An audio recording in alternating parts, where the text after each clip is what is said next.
How I Met Milou. I was born a burden. My parents said it jokingly, but I could tell it had always been on their mind. Even as an infant, I had bronchiolitis, hypersensitive skin, and several infections. My mother used to say that I was made as if God was tired of looking out for me, and handed it all over to my parents. He couldn't be bothered anymore, she'd half joke. I was a sickly child in a healthy family. I had 3 older brothers and 2 younger sisters. And while one affliction would disappear, it would just make way for another. Bronchiolitis gave way to asthma. Infections gave way to allergies. Sensitivity gave way to eczema. Add a mix of violent migraines, bad eyesight, and car sickness, and you have 8-year-old me. I grew up near a vineyard. If you continue east from Toulouse, past Gaillac and Albi, you find this long stretch of road piercing through a sparse forest, opening to the colorful rolling hills of southern France. A lot of people just think champagne when they think of French wine, but there is so much more to it. My father used to say that before we had a country, we had wine. Now, while we didn't live on the vineyard itself, my family owned it. My father had worked those lands since he was a boy, and me and my brothers were expected to do the same. My sisters too, but in another way.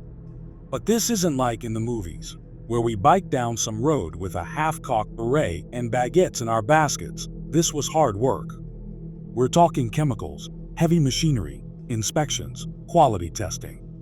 Traditions have to evolve to satisfy a modern market. So when I say hard work, I don't mean leisurely strolls down lanes of grapes. I mean dragging boxes of equipment, filling out paperwork, loading up trucks, sitting in meetings with suppliers, paying taxes, and reaching seasonal work quotas.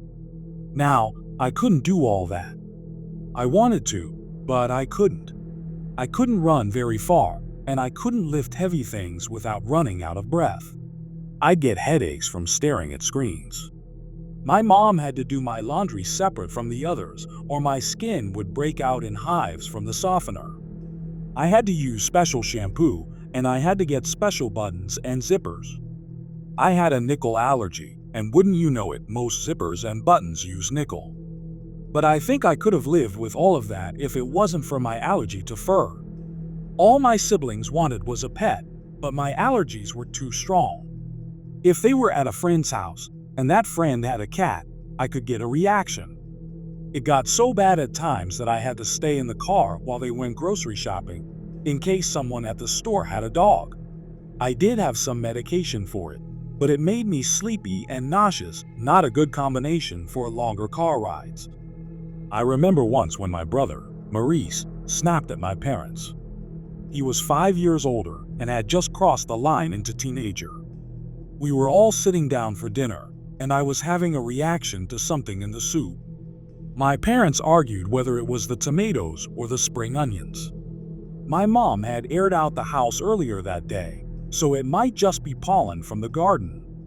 Maurice couldn't take it. "Every day," he yelled. "Every day there's something new. Why do we even bother keeping him alive?" Of course, my mother scolded him, but it didn't matter. He was furious. "We would be so much better without you," he continued. "We could have so much. We could go anywhere, do anything. Now we're all stuck with you." He stormed out, screaming all the way up the stairs to his room. "I'd rather have a dog than you as my brother." Thing is, he wasn't wrong. He was just saying the quiet part out loud. I suppose that's the worst of it. That night, I went out into the woods. I'd taken one of my allergy pills so I wouldn't get sick from the trees, but I could feel my legs dragging from the side effects. I had filled my pockets with a small pharmacy, the standard kit for leaving the house. I wanted to find Maurice a dog. It was a stupid idea, but I really wanted him to like me. Of course, there aren't many stray dogs roaming the French countryside, but I didn't think that far. I was upset, and I didn't want to be a burden anymore. I wandered through those woods for hours, calling out for something to find me. Something I could show everyone. I just wanted to do good. It got too dark to keep going, so I decided to head back. I was disheartened. I'd made a fool of myself again. Then I heard a splash. There were puddles in the woods from the afternoon rain, and something was splashing around in it. Something small. Frog, perhaps. I got down on my knees, letting the mud soak into my freshly clean jeans. Sorry, Mom. I felt around with my hands and touched something poking against the tip of my finger. I recoiled. Sorry, I said. I don't want to hurt you. I felt around a little more, carefully. Something the size of my thumb was moving around in the mud. Not a frog, but something equally slimy. I held my hand flat, inviting it to be picked up. What are you? I asked. You're not a frog. It crawled into my hand and lay there. I held it up to my face, trying to see what it was. It didn't move. Something black with a ridge along the spine. You want to come home with me? I asked. Or you can stay if you want. I put my hand back down, but it didn't leave. I couldn't help but to smile. I think that was the first time something willingly chose to stay with me. But it was late, and my parents were out looking for me. I hurried into one of the storerooms and got a jar. I filled it with some rainwater and dropped my new friend in. I left the jar open if it wanted to leave, apologizing profusely, and promised I'd be back in the morning. I hid it on the far side of the house, near a pile of raked leaves. My parents were furious, of course, but mostly just worried. Maurice got a severe talking to, which didn't make things better. Not only had I been a burden to him, now he got in trouble because of it. I was probably in for a beating. I had trouble sleeping that night, trying to imagine what my friend in the jar looked like. Maybe it was a frog after all. Like a really cool, black, punk rock kind of frog. The next morning, I hurried outside to check on the little creature. I picked up the jar and noticed how it had curled up in the bottom of it, trying to submerge itself completely in the water. I hadn't filled the jar that well and hadn't considered that it might need more water. Was it some kind of fish? Strange. I remember standing there in my flip-flops and jammy bottoms. Fog was rolling off, giving way to the early morning sun. My hands were chilly as I filled the jar with water from a garden hose and held it up against my face to get a better look. The creature was about as long as a middle finger and blacker than coal. I could clearly see the spine of it, where little spikes poked out, but I couldn't make out what kind of creature it was. It had the head of a trout, but the body of a snake. It had gills with long tendrils coming out the side. As soon as I filled the jar up, it came to life, twirling and rolling around the jar, almost like a dance. Then it looked at me with dark, expressionless eyes. I'll call you Malou, I smiled. And we're gonna be best friends. Can you tell I was a Tintin kind of kid? I decided to keep Malou hidden from my siblings. Maurice was still a bit salty about getting yelled at, so I figured it was best not to show him something he could use to hurt me. I'd never had a pet, and chances were I'd never get one. So I decided to keep Malou hidden away. I fed him little bits and pieces. Grapes from the vineyard, of course. Ants. Flies. And little bits and bobs I could squirrel away from my dinner and breakfast. He took his time with it, but seemed to like all of it. He also enjoyed having little things to play with, so I'd drop in little plastic soldiers and rocks and stuff. I would imagine him as a sea monster, towering over the little soldier guys. My own little kraken. After a couple of days, I noticed a weird smell coming from the jar, so I decided to take it inside to clean. I waited until no one was home, got a fresh jar from the storeroom, and hurried into the kitchen. My heart was pounding as I opened the jar, only to feel this eye-watering burn in my nose. I was having an allergic reaction to something. I filled the fresh jar with water and tipped Malou into it before pouring the old water down the drain. I hurried back outside and almost dropped him. I had to sit down and take my asthma medication, wheezing for air, apologizing between coughs. "I'm sorry," I cried. "I'm sorry, I don't know what." I looked down at Malou. He'd pressed his little fish head against the glass, looking at me with eyes wide open. Even without a single muscle to express emotion, I could tell he was worried. There was something in that discarded water that got my allergies flaring up. That much I figured out.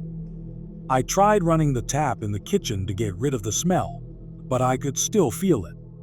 By the time my mother got back, I was scared she might notice it. Instead, she walked in with a smile. "Did someone pick flowers?" she asked. "It smells wonderful." As my secret routine turned from days into weeks, I picked up on a few things. Malou would do something to his water, something I was very allergic to, but that others seemed to enjoy.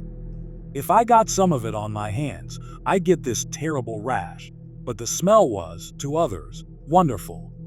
There was one time when I was cleaning out the jar when my dad burst through the front door.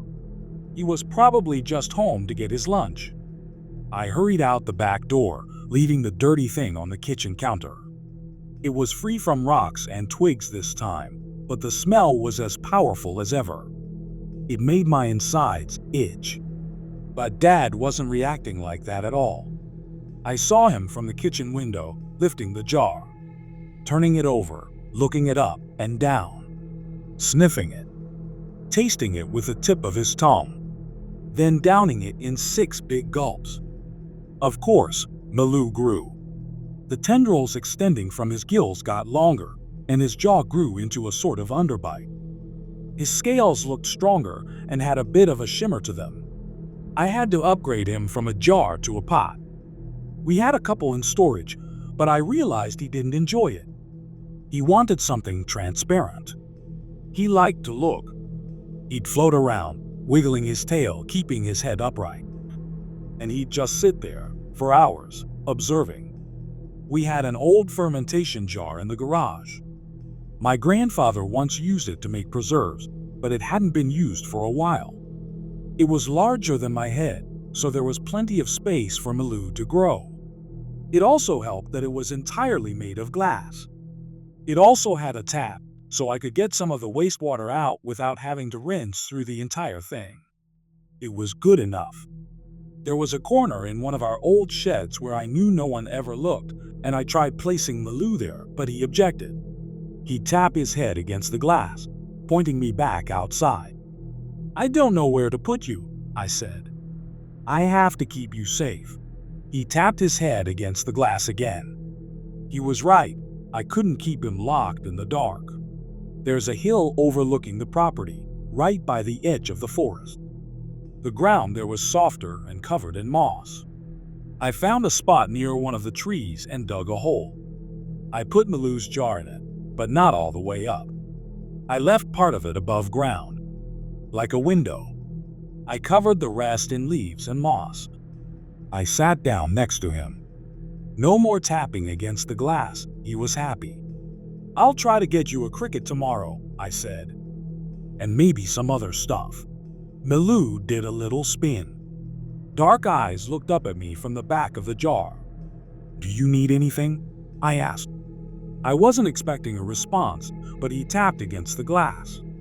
He'd done so many times, but now it seemed more deliberate. I thought about it for a moment. "Do you really understand me?" "Tap again." I leaned my head down close, coming up eye to eye with the creature. He never blinked and only moved enough not to sink to the bottom.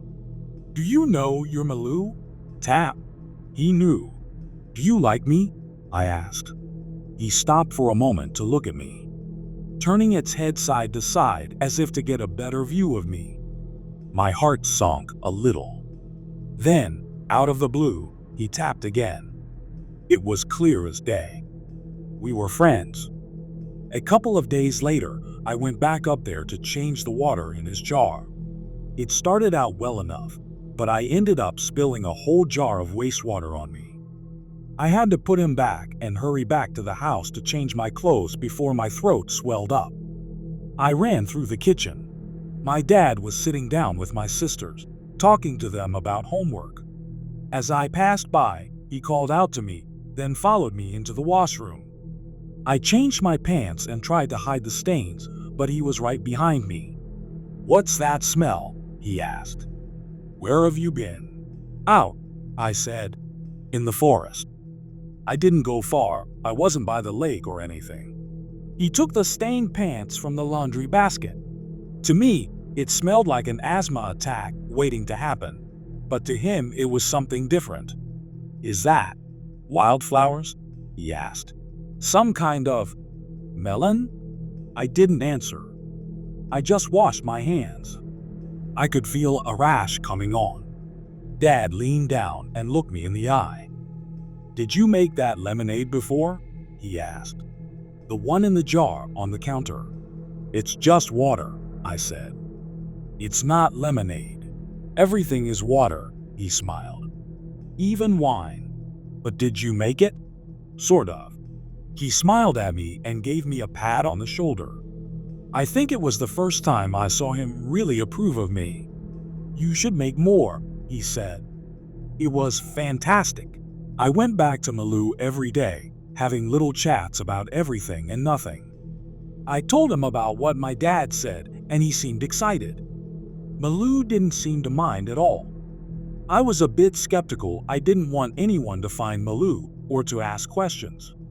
So the next time I cleaned out the jar, I saved his water in bottles and filled them with wildflowers.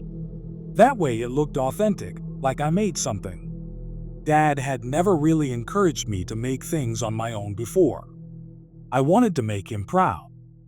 I'd seen my parents make everything in that kitchen for years, so I knew where everything was.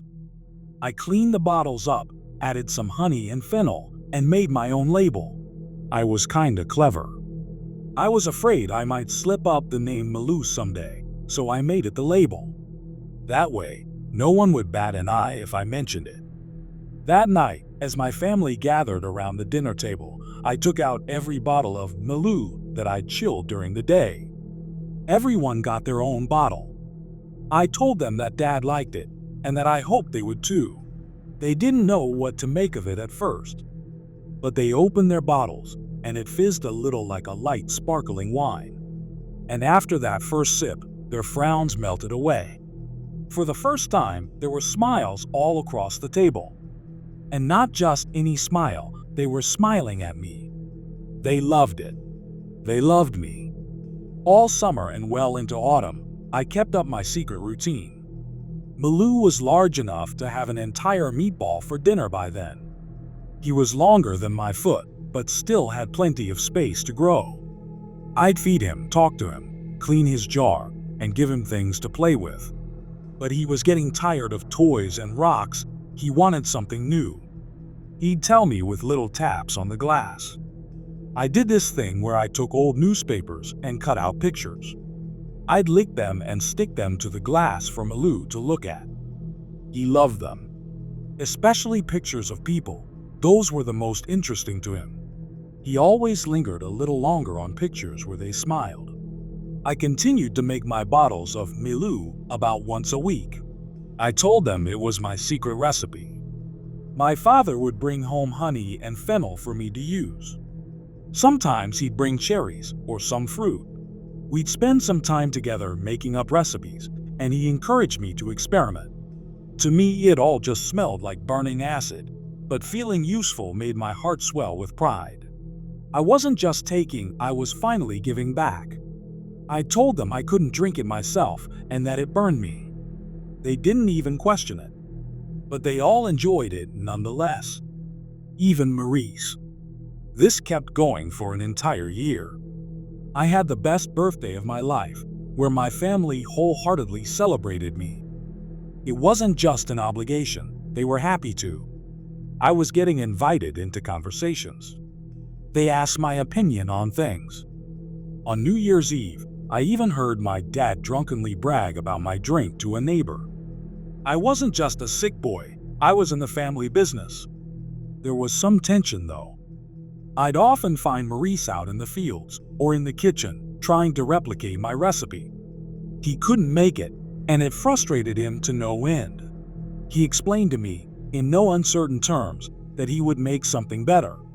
He wouldn't be beaten by someone who could die from goddamn fabric softener. But Dad was thinking of other things. Bigger things.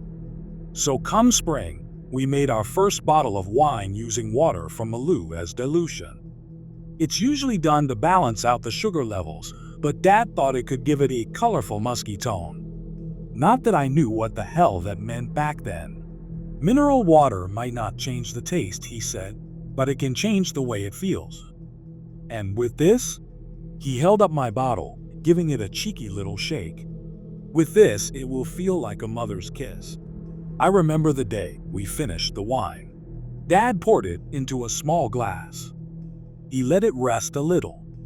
We sat quietly around the kitchen table, waiting patiently. He smelled it, twirled it, observed the color and the consistency. And when he finally tasted it, his eyes went wide. He put down the glass and smiled at me like he'd won the lottery. He swept me up on his shoulder and hurried outside, holding the bottle as he went. He called out to my mom to try the glass in the kitchen. He put me down and we ran all the way out to the field workers. 2 of them were off to the side, having a cigarette. Dad handed over the bottle. "Tell me," he said. "Tell me that isn't the best thing you've ever had." The worker, Claude, had a sip straight from the bottle. He thought about it. Then something just clicked. A smile melted onto his face and he laughed. He handed the bottle to the other worker with a loud woo. Others came to look. Everyone got to try it. All the while, my dad went around to them, one by one. "My son made this," he laughed. "My son did." There were pats on my shoulder. They ruffled my hair. They lifted me up and cheered. They passed the bottle around, emptying it sip by sip. "Best damn thing I've ever tasted," someone said. "It's soft. How can it be so soft? It melts me. I love it." After that, things were wonderful, but complicated. Dad really wanted me to give him the recipe. He wanted to put it into production. But of course, I couldn't do it. He couldn't understand why, and I couldn't blame him. I was just a kid. I hated lying to him, but he'd be horrified if he knew the source. He wasn't mad about it, just disappointed. Maurice, on the other hand, had plans of his own. One day, as I finished cleaning Malou's jar, I noticed Maurice. He'd been following me. I thought I'd been clever, hiding the empty bottles in my school bag, but he must have heard the clinking. He hadn't spotted Malou and the jar yet, but it was just a matter of time. He walked up to me with a smug smirk. "You hide them up here?" he asked. "What are you using?" He looked around, kicking some leaves. I didn't say a thing or move a muscle. It felt like facing a predator, like movement might trigger him. "I don't get it," he continued. "Is it mushrooms? Roots?" He picked up a rock and looked at me. I didn't meet his gaze. That was, apparently, the wrong thing for me to do. He threw the rock at me. I ducked, he missed, and it hit the side of Malou's jar. It didn't break. Didn't even get a scratch. But it made a noise. Maurice pushed me aside. "No!" I yelled out. "Please, don't." But that just spurred him on more. He pushed the moss and the dirt aside, finding the top of the jar. He grinned as he twisted the lid. The moment it popped open, I pulled out a bottle from my pack and held it like a club. "Stop it," I said. "Or else." He stopped. He dropped the lid. He turned to me. Older, stronger, healthier. He was better in every way, and yet I threatened him. He wasn't having it. He wrestled me to the ground and beat me. I'd never been in a fight with him before. Not like that. It was just malice, through and through. He was enjoying himself, showing how powerless I was. As I lay with my face in the mud, I looked over at Malou's jar. I saw something peek over the edge.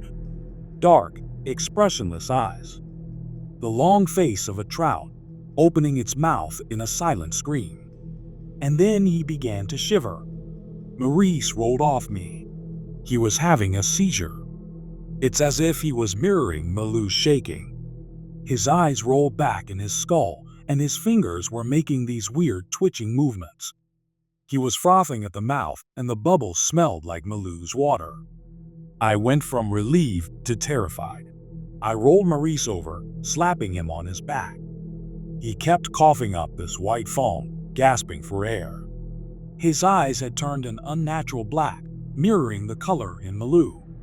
"It's okay," I waved at Malou, trying not to think of my broken lip. "It's okay. It's okay, Malou." He stopped shivering. He just rested his head at the edge of the jar. Then, Maurice spoke. "Are you all right, friend?" It was his mouth, but not his voice. A deep, croaking rumble. I could see a tremble in his throat, like something was about to emerge. Something pushing against the skin. My eyes went from Maurice to Malou and back again. "Are you doing that?" I whispered. "He will not hurt you," Maurice said. "I will make sure." Maurice wasn't moving. I couldn't even tell if he was alive. Was he breathing or shaking? "How do you do that?" I asked. "I go swim," he answered. "I can swim very far." I didn't have to say thank you. Malou just plopped back into his jar. As he did, Maurice's eyes returned to a cold, natural gray. He bent over, screaming from a stomachache, and couldn't stop throwing up. He had no idea what happened, but he knew he'd lost. I felt like the king of the hill. Maurice had to stop bothering me. I felt confident. I had a friend looking out for me, and he was stronger than everyone. So the next time my dad asked me to help with the wine, I said yes, but on my terms. He couldn't touch the dilution tank. No one could. Just me. He agreed. It was mid-July when we got the tank set up. It was like a small swimming pool. No one was around when I dropped in Malou. "You can't look out," I said, "but you'll hear people all day. Is that okay?" He tapped his head against the metal siding. He was okay with it. He had so much more room to grow. He was already the size of my leg. I had a stupid idea. I borrowed a beach ball from the shed and climbed into the tank with Malou. It was cold and dark, but I trusted him with every fiber of my being. He was my best friend, and he would never hurt me. The water was fresh, so I wouldn't get a reaction.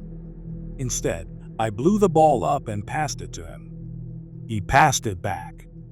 And before I knew it, we were playing catch, bouncing it back and forth, my laugh echoing against the hollow steel. Things would progress from there. Dad would make a trial batch using Malou. He'd hand the bottles off to his workers and took a couple to a sommelier in Marseille. It was a hit. That first test run, tentatively named Amy D. Malou, ran out almost immediately. This was turning from a passion project to commercial sales. The whole thing was getting out of hand. I had to yell at workers to not investigate the dilution tank. My dad would wave me off. He kept his promise to leave me in charge of the tank, but I could tell he was about to budge. I could see it all slipping between my fingers. I was getting pushed out of the equation. Then again, why wouldn't I be? You can't rest an industry on the shoulders of a child. One night, I saw my dad climb up to check the dilution tank. He wanted to grab a sample to have it analyzed. He had promised me 100 times over that he wouldn't do it, but he did it anyway.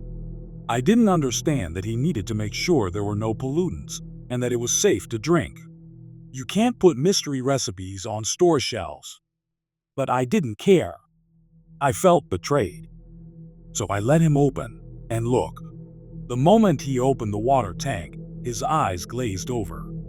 He stumbled down the ladder as if learning how to walk. He wasn't shaking like Maurice had done. It's as if he had climbed down a new person.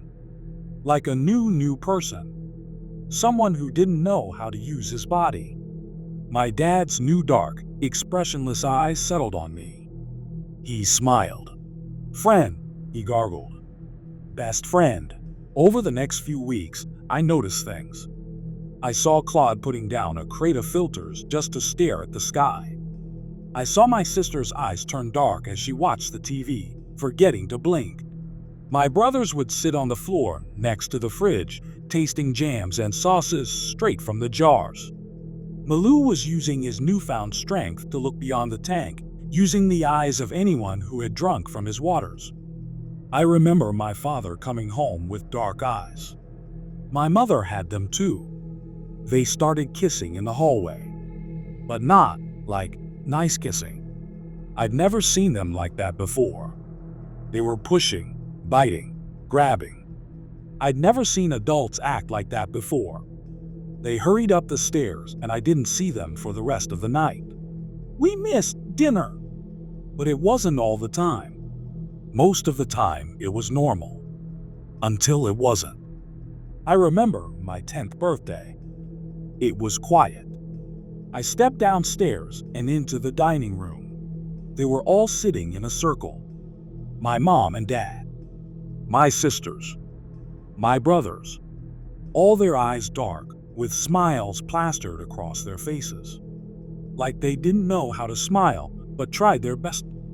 It looked more like snarling wolves, biting down so hard their jaws trembled. "Happy birthday," they said as one. I got the seat of honor. All eyes on me. There was a carrot cake. My dad got up with a kitchen knife. He pushed my sister out of the way so hard she fell off her chair, still smiling.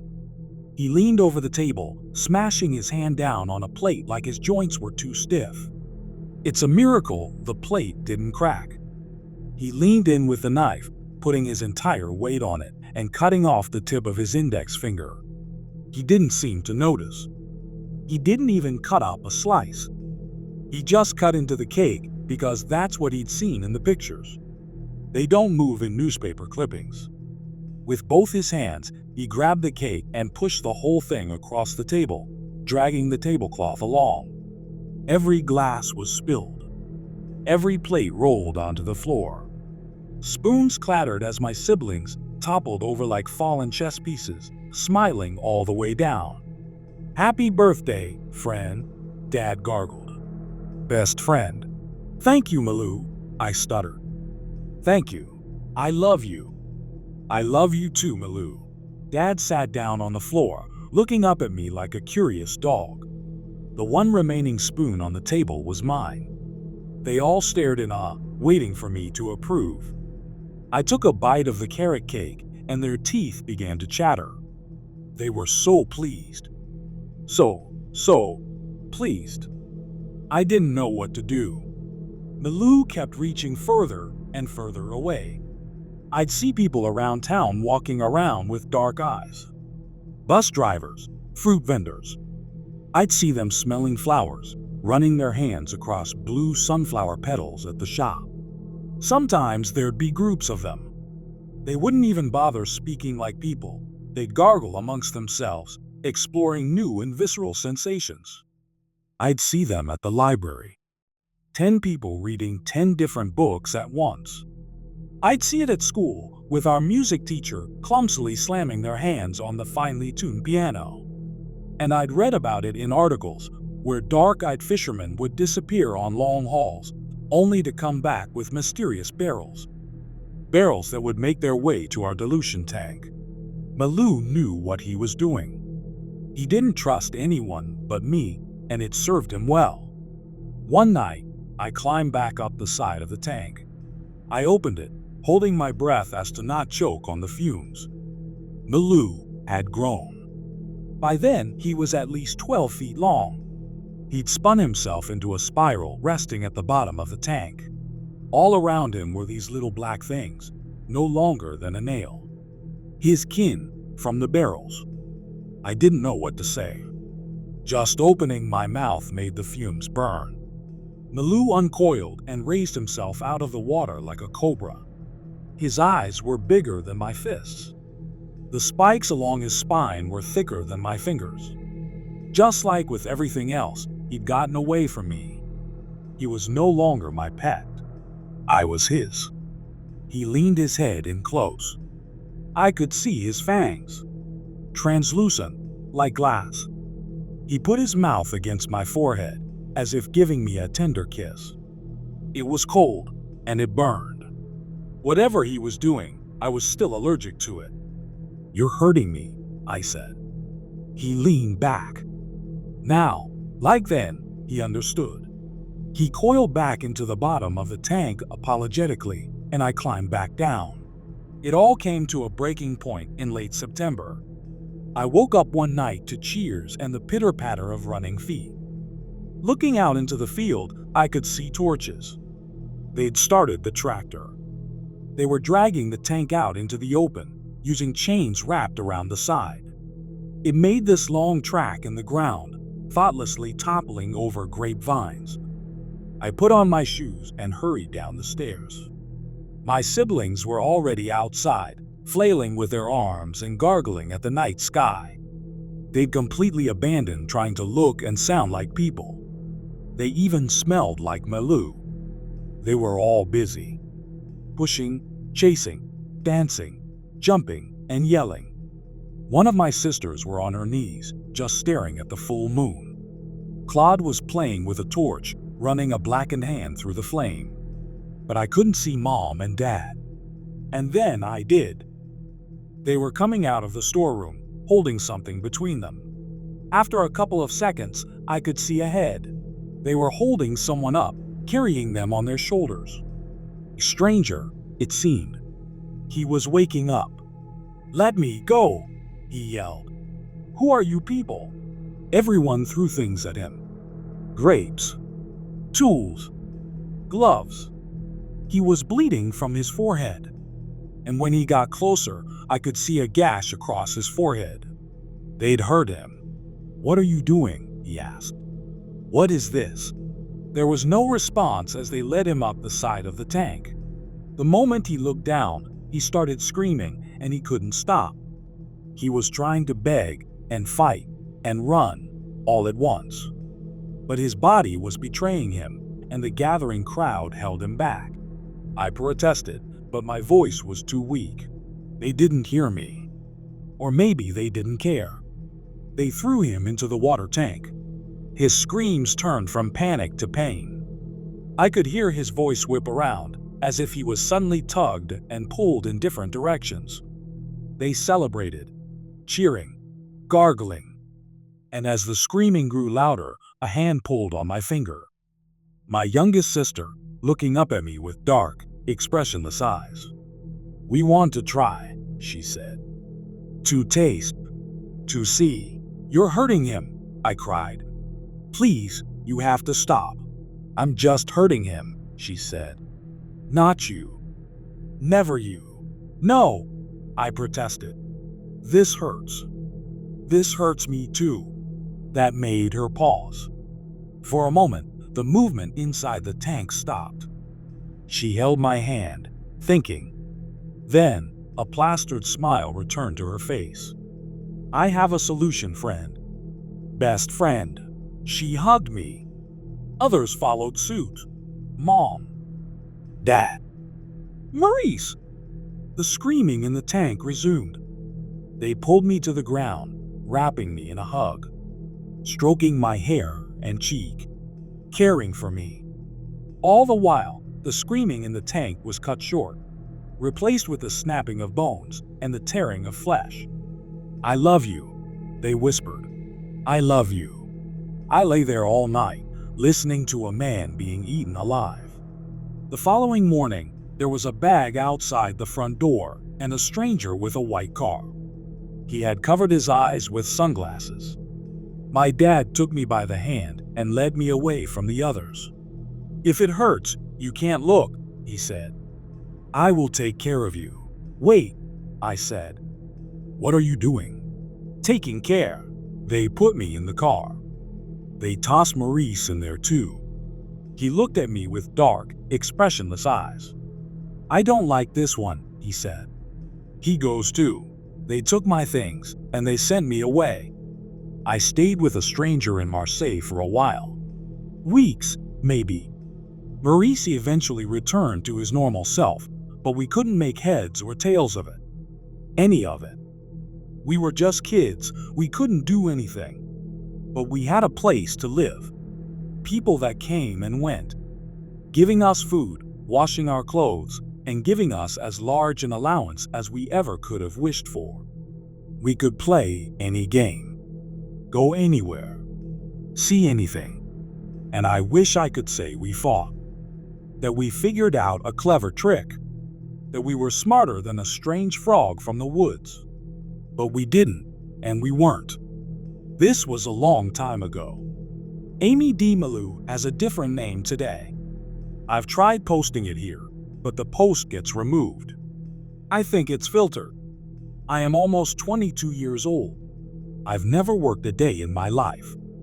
I have a nice car and a big apartment.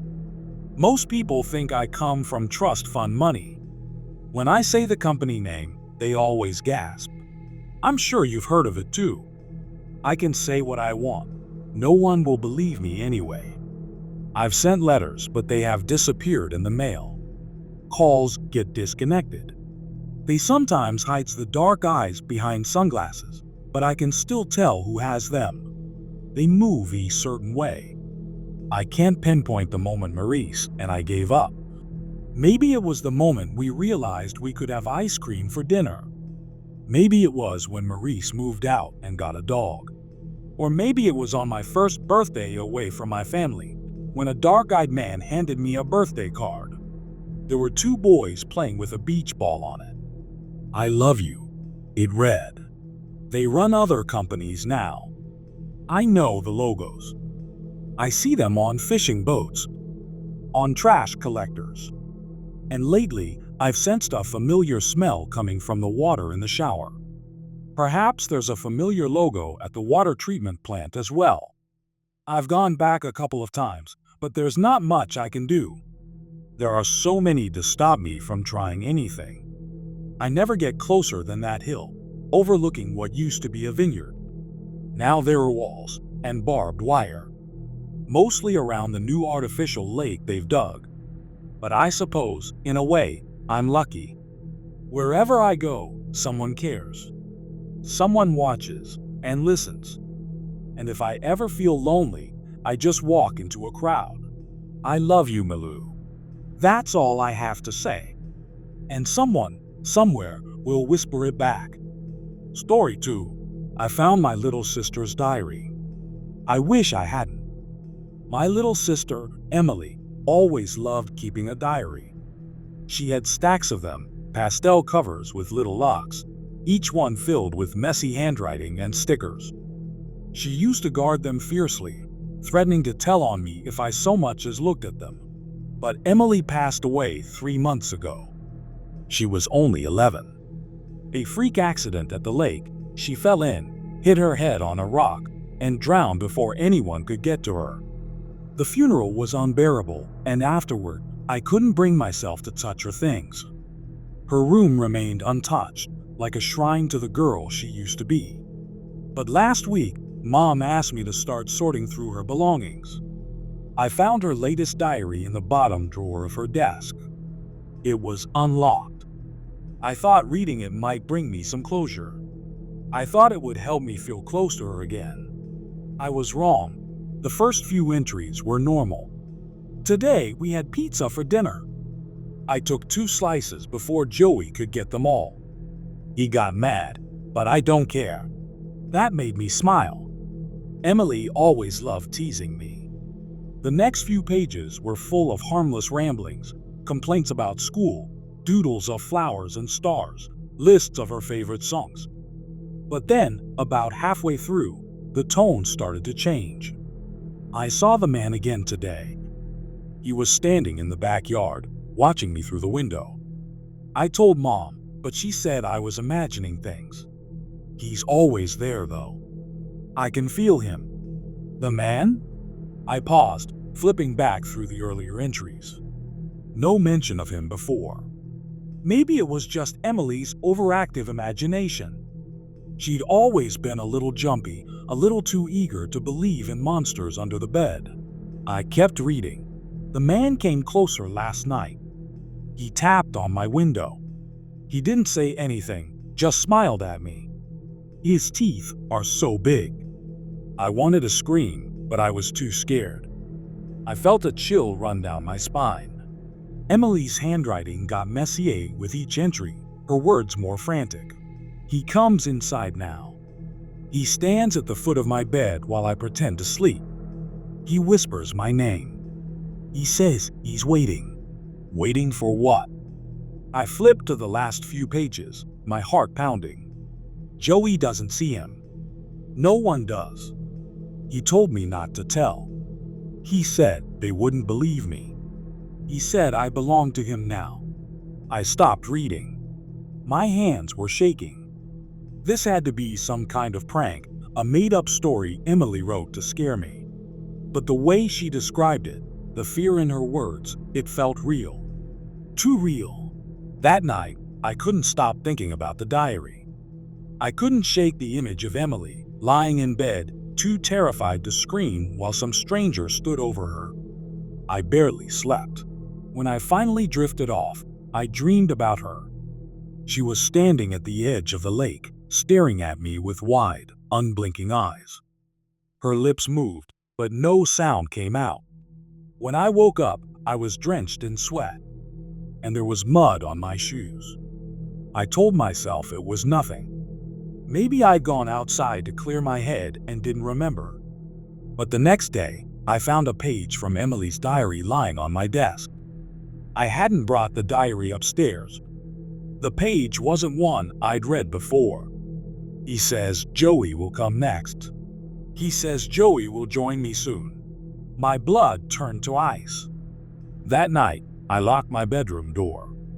I tried to convince myself it was all in my head, that grief was playing tricks on me. But as I lay there, staring at the ceiling, I heard it. Tap, tap, tap. On my window. I didn't want to look. I couldn't. But something made me turn my head. He was there. A man, tall and thin, his face pale and stretched like wax. He smiled at me, baring rows of jagged teeth, and pressed a single finger to his lips. I couldn't move. I couldn't breathe. When I woke up, it was morning. The window was locked. No sign of anyone outside. I almost convinced myself it was a dream, until I went downstairs and found another page from Emily's diary on the kitchen table. He says it's time. He says Joey belongs to him now. I haven't slept since. I haven't left the house.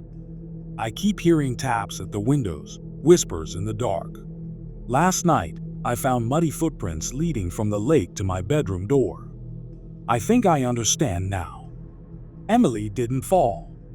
She didn't hit her head. He took her. I hope you guys like this video. If you did, make sure like, comment, share and subscribe the channel Mark Stories.